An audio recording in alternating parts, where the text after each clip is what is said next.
ہندوستان 1.25 ارب آبادی کا ملک ہے، وہاں نہیں ہے پولیو، پورے خطے میں کہیں اور پولیو نہیں ہے، پاکستان اور افغانستان میں پولیو۔ مولوی ہیں یہ مسجدوں میں فتوے دیتے رہے اس کے خلاف، ان میں سے بعض کا کہنا تھا کہ جی یہ ویکسین پلائیں گے تو آپ بانجھ ہو جائیں گے۔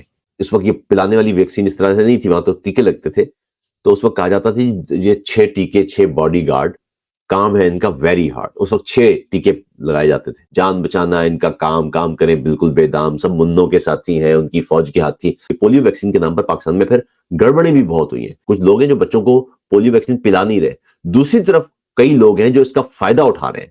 جس بندے نے، یاد رکھیے گا، پولیو ویکسین بنائی ہے اس نے فائدہ نہیں اٹھایا، اس نے یہ انسانیت کی خدمت اور فلاح کے لیے وقف کر دی، لیکن یہاں پر کئی ایلیمنٹ ہیں جو مفت آنے والی پولیو ویکسین کو بیچنے لگ جاتے ہیں، اس میں بھی خرد برد کرنے لگ جاتے ہیں۔ اس سے اندازہ لگائیے کہ ہم کیسے لوگ ہیں۔